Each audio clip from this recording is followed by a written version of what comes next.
अस्सलाम वालेकुम friends, welcome back to my channel. आज हम अपने किचन में लेके आए हैं बकरा ईद स्पेशल बहुत ही ख़ास रेसिपी। तो आज हम करेंगे रान रोस्ट, वो भी हम देगची में करेंगे विदाउट एनी अवन। और उसके साथ हम बनाएंगे बहुत ही स्पेशल सज्जी राइस जो बहुत मज़ेदार लगते हैं रान के साथ। तो रान हमने बनानी है बहुत अच्छी सी, ऐसी जो बिल्कुल हाथ से टूट जाए, अंदर से बहुत जूसी हो और बाहर से हो बहुत क्रिस्पी। तो आप देख सकते हैं कि कितनी अच्छी तरह इस रान में मसाला लगा हुआ है और ये कितनी मज़ेदार है। और ये रान देखकर ही आपके मुंह में पानी आ जाएगा। इस ईद पे आप ये रेसिपी ज़रूर ट्राई कीजिएगा, यकीनन आपको बहुत पसंद आएगी। और ये है मेरी ओरिजिनल रेसिपी। इसके इंग्रेडिएंट्स जो हैं वो बहुत टेस्ट एंड ट्रायल के बाद अप्रूव हुए हैं, बहुत आपको यकीनन पसंद आएगी। तो स्टार्ट करते हैं। यहाँ पे मैंने ले ली है रान। इस रान का वेट है 4.5 किलो। तो 4.5 किलो की रान है, इसके ऊपर डीप कट्स लगा लिए हैं। अब चलते हैं मसाले की तैयारी की तरफ। मैरिनेशन के लिए ये इंग्रेडिएंट्स हमने यूज़ किए हैं। इसमें है 3 टेबलस्पून्स भुना हुआ खुश्क धनिया, 3 टेबलस्पून भुना हुआ ज़ीरा, 2 टेबलस्पून सौंफ ली है मैंने, 1 टेबलस्पून काली मिर्च ली है, 4 बड़ी इलायची ली है हमने, 20 हरी इलायची ली है हमने, 4 से 5 कड़ी पत्ते लिए हैं और 3 यहाँ पे मैंने दालचीनी की 6 ली हैं। इसके अलावा यहाँ पे मैंने ली है जायफल। 2 टेबलस्पून सॉल्ट यूज़ करेंगे, 1 tablespoon red chilli flakes, 1 tablespoon chaat masala, 2 tablespoon paprika powder, optional है, आप स्किप भी कर सकते हैं, ये कलर के लिए हम यूज़ करेंगे। 1.5 टेबलस्पून गार्लिक पाउडर, इसकी जगह आप लहसुन अदरक का पेस्ट भी यूज़ कर सकते हैं अगर आपके पास गार्लिक पाउडर नहीं है। 1 tablespoon Ajinomoto, Chinese salt use करूँगी, ऑप्शनल है, अगर आप चाहें तो ऐड कर सकते हैं, इससे बहुत अच्छा फ्लेवर आता है। इसके अलावा हम यूज़ करेंगे 1 टीस्पून ज़रदा रंग, ये भी ऑप्शनल है, कलर के लिए यूज़ करेंगे, आप चाहें तो स्किप कर सकते हैं इसको भी। यहाँ पे मैंने लिए हैं 8 से 10 डंडियाँ धनिया की पत्ते उतार लिए हैं, 8 से 10 डंडियाँ पुदीना पत्ते उतार लिए हैं और 4 हरी मिर्चें, इसको हम चॉप करके डालेंगे। आधा कप मैंने लेमन जूस लिया है, 3 से 4 टेबलस्पून आपने मक्खन यूज़ करना है इसमें और 1 कप हम दही का इस्तेमाल करेंगे। तो अब हम मसाला तैयार करते हैं। जो भुना कुटा ज़ीरा और खुश्क धनिया था वो मैं डाल रही हूँ इस मसाले वाली डब्बी में। इसके अलावा हम इसमें डाल देंगे इसके बाद सौंफ के बाद हम इसमें डालेंगे काली मिर्च डालने के बाद अब हम इसमें शामिल कर देंगे साबुत इलायची, बड़ी इलायची भी और छोटी इलायची भी, कड़ी पत्ता भी शामिल कर देंगे और दालचीनी शामिल करके इसका बिल्कुल मैं पाउडर बना लूँगी। अच्छे तरीके से बारीक सा आपने पाउडर बना लेना है। तो पाउडर हमारा रेडी है। यहाँ पे हरा धनिया, पुदीना और हरी मिर्चों को मैंने चॉप कर लिया है, मोटा मोटा चॉप करना है, ज़्यादा बारीक नहीं करना। बाउल में मैं निकाल रही हूँ 1 कप दही। इसमें मैं शामिल करूँगी जो मसाले हमने पीस के बनाए थे, वो सारे मसाले हम इसमें शामिल कर देंगे। इसके अलावा इसमें हम शामिल करेंगे चाट मसाला, पेपरिका, लहसुन पाउडर, अजीनोमोटो, नमक, कुटी हुई लाल मिर्च और कलर भी हम ऐड कर देंगे। अब इसमें शामिल कर दूँगी आधा कप लेमन जूस, मक्खन शामिल करेंगे इसमें और ये सबको अच्छे तरीके से मिक्स कर लेंगे हम। तो मसाला हमारा तकरीबन रेडी है। अगर आप चाहें तो इसमें 1 टेबलस्पून मीट टेंडराइज़र भी डाल सकते हैं अगर आपके पास टाइम नहीं है ज़्यादा देर मैरिनेशन के लिए। इसमें मैंने शामिल कर दिया पुदीना, धनिया, हरी मिर्चें और 2 टेबलस्पून सिरका मैंने शामिल किया और मसाला हमारा तैयार हो गया है। जो सिरका और लेमन जूस हमने इसमें ऐड किया है वही मीट को टेंडर करेगा, इसलिए मैंने इसमें मीट टेंडराइज़र नहीं डाला।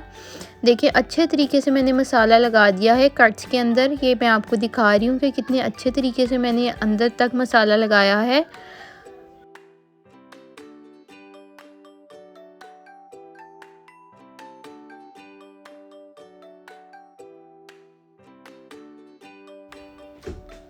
एक साइड पे मैंने रान की मसाला लगा दिया है, अब मैं इसको पलट के इसकी दूसरी साइड पे मसाला लगा रही हूँ। उसी तरीके से कट्स के अंदर आपने भर भर के मसाला लगाना है। आप देखें कि अंदर तक मैंने अच्छी तरह से मसाला लगाया है रान को। तो मसाला अब लग चुका है इसको मैं कवर करके फ्रिज में रख दूँगी 24 घंटों तक के लिए। अब यहाँ पे शुरू हो चुका है अगला दिन। रान को मैंने 24 घंटे तक के लिए मैरिनेट किया है और इसको मैंने तकरीबन 3-4 घंटे पहले फ्रिज से बाहर निकाल के रख दिया था। इस वक्त इसका टेम्परेचर बिल्कुल रूम टेम्परेचर पे है और इसको मैंने एक देगची में शामिल कर दिया है जिसके अंदर मैं इसको पकाऊंगी। तो देगची में डालने के बाद अब हम इसमें थोड़ा सा पानी ऐड करेंगे। इसमें मैं शामिल कर रही हूँ 1 कप पानी। मसाले के ऊपर आपने पानी नहीं डालना, साइडों से पानी ऐड करना है। पानी शामिल करने के बाद इसको मैं कवर कर दूंगी फॉयल पेपर से। देखें अच्छे तरीके से मैंने फॉयल पेपर से इसको कवर कर दिया है और उसके ऊपर दे दिया है ढकना। इसको बिल्कुल लो फ्लेम पे हम कुक करेंगे 1.5 घंटे तक के लिए। तो 1.5 घंटे यहाँ पे हो चुका है। ये देखें एक साइड से रान हमारी जो है उस वक्त इसकी इस तरह की शक्ल है। तकरीबन एक साइड से ये गल चुकी है। रान ने भी पानी छोड़ा है, आप देख सकते हैं देगची के अंदर पानी अभी भी काफ़ी है और बहुत ही अभी से ही इसकी शक्ल आप देख सकते हैं कितनी अच्छी बन रही है। अब हम इसकी साइड को बदल देंगे, दूसरी साइड पे इसको टर्न कर देंगे और दूसरी साइड से हम इसको कुक करेंगे। तो अब मैं रान की साइड को बदल रही हूँ। रान की साइड मैंने बदल दी है, दूसरी तरफ को नीचे कर दिया है। अब मैं इसको दोबारा से कवर कर दूंगी फॉयल पेपर से ही और इसको दोबारा हम कुक करेंगे तकरीबन 1 घंटे तक के लिए। बिल्कुल लो फ्लेम पे हम ये कुक करेंगे।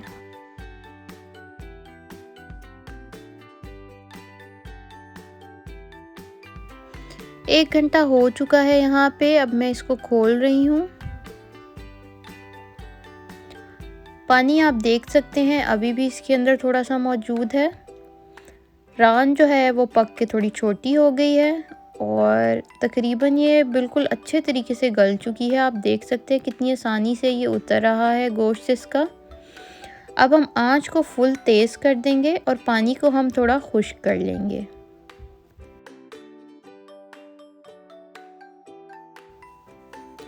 देखिए मसाला भी हमारा तकरीबन खुश्क हो गया है, पानी बिल्कुल मैंने खुश्क कर लिया है। ये मसाला हम इस्तेमाल करेंगे, आधा मसाला हम चावलों के लिए इस्तेमाल करेंगे और आधा मसाला हम रान के ऊपर डाल देंगे। किस तरीके से डालेंगे मैं आपको अभी डाल के दिखाती हूँ। रान को मैंने एक रोस्टिंग डिश में निकाल लिया है। तो ये जो मसाला है इस तरह से आपने गरम गरम रान के ऊपर डाल देना है और तकरीबन 5-10 मिनट में ये इसके ऊपर अच्छे तरीके से खुद ही चिपक जाएगा। आप देख सकते हैं कितनी टेंडर कितनी जूसी रान जो है वो हमारी शक्ल से लग रही है। बहुत अच्छा इसका कलर होता है, बहुत यूनिक सा फ्लेवर होता है। अब हम चावल तैयार करेंगे। रान के साथ मैं यहाँ पे बना रही हूँ सज्जी चावल, बहुत ही मज़ेदार लगते हैं। आपने रान के साथ यही वाले चावल ज़रूर ट्राई करने हैं क्योंकि आपको ये बहुत पसंद आएंगे। बहुत फ्लेवरफुल और बहुत ही मज़ेदार ये चावल बनते हैं। इसके लिए मैंने लिए हैं यहाँ पे 2 गाजरें, उनको जूलियन कट काट लिया है। आधा कप यहाँ पे मैंने मेवा लिया है। इसके अलावा मैंने लिए हैं 4 हरी मिर्चें, उनको दरमियान में से काट लिया है। थोड़ा सा गरम मसाला जिसमें 1 बड़ी इलायची, तकरीबन 8 से 10 काली मिर्च और 1 दालचीनी का टुकड़ा है। 2 चिकन क्यूब्स लिए हैं। 1 बड़ा प्याज था उसको मैंने फाइनली चॉप कर लिया है। और यहाँ पे मेरे पास हैं चावल, 1.5 किलो चावल हैं, इनको मैंने धो के भिगो लिया था। अब हम लेंगे एक देगची पे हमने डालना है आधा कप ऑयल आपने आधे कप से ज़्यादा इस्तेमाल नहीं करना, इन चावलों में बहुत कम ऑयल यूज़ होता है। इस ऑयल में हमने मेवे को हल्का सा फ्राई कर लेना है, जस्ट 1 मिनट आप इसको फ्राई करें और जैसे ही इसका कलर चेंज हो इसको फ़ौरन निकाल लें, अदरवाइज़ मेवा जल जाता है। इसी ऑयल में हम अपनी गाजरों को भी सौते कर लेंगे। 1 से 2 मिनट गाजर फ्राई करने के बाद गाजर को भी हम निकाल लेंगे। अब ऑयल में डाल देंगे प्याज और प्याज को आपने हल्का सा पिंक करना है, ना गोल्डन करना है और ना ही ब्राउन करना है। इसमें गरम मसाला शामिल कर देंगे। गरम मसाला शामिल करने के बाद अब हम इसमें हरी मिर्चें शामिल कर देंगे। प्याज का कलर भी थोड़ा सा चेंज हो चुका है। अब इसमें मैं पानी शामिल करूँगी। 1 कप पानी मैंने इसमें शामिल किया है। अब इसमें हम डाल देंगे चिकन क्यूब्स और 3 टेबलस्पून्स नमक मैं ऐड कर रही हूँ। 1.5 किलो चावलों के लिए आप अपने जायके के मुताबिक नमक इस्तेमाल कर सकते हैं। अब हम इसमें डालेंगे आधा कप मसाला जो कि रान में से बचा था। ये आधा कप मैंने रख लिया था, ये चावलों में हम ऐड करेंगे। इससे चावलों का कलर भी बहुत अच्छा हो जाएगा और फ्लेवर भी बहुत अच्छा आएगा। अब हम इसमें शामिल कर देंगे मेवा और गाजरें। आधा मेवा और आधी गाजरें मैंने इसमें शामिल कर दी हैं, बाकी हम गार्निशिंग के लिए यूज़ करेंगे।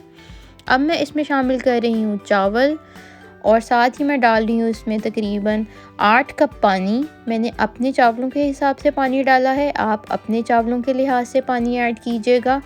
और पानी खुश्क होने तक हम चावलों को पका लेंगे। पहले इसको अच्छे तरीके से मिक्स कर लें और उसके बाद इसको कवर करके कुक करें तेज़ आंच पे जब तक कि पानी खुश्क हो जाए। और जब पानी खुश्क हो गया था तो उसके बाद मैंने इसको तकरीबन 15 मिनट तक के लिए दम दिया है। तो चावल बिल्कुल रेडी हैं। देखें, बहुत ही अच्छे और बहुत ही मज़ेदार से बहुत फ्लेवरफुल ये चावल होते हैं। ज़रूर आप इनको रान के साथ बनाएं इस ईद पे, यकीनन आपको बहुत पसंद आएंगे। अब एक डिश में मैंने नीचे चावल सर्व कर दिए हैं, उसके ऊपर मैंने रख दी है रान और मैं इसके ऊपर ब्रश कर रही हूँ मक्खन में। मैंने 4 टेबलस्पून मक्खन में मैंने 2 टेबलस्पून हनी डाला है और उसको हम इस तरह से रान के ऊपर लगाएंगे। इससे रान के ऊपर बहुत अच्छा ग्लेज़ भी आ जाएगा और फ्लेवर भी आएगा। तो देखिए रान हमारी कितनी अच्छी तरह से गली है, बाहर से बहुत क्रिस्पी है, अंदर से बहुत जूसी और टेंडर है। मसाला अच्छी तरह अंदर तक लग चुका है और बहुत ही मज़ेदार सी रान हमारी बन के तैयार है।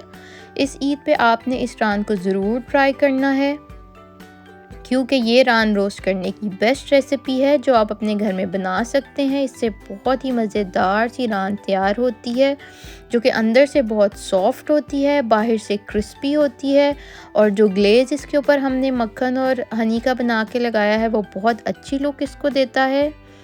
Always remember guys, homemade is the best.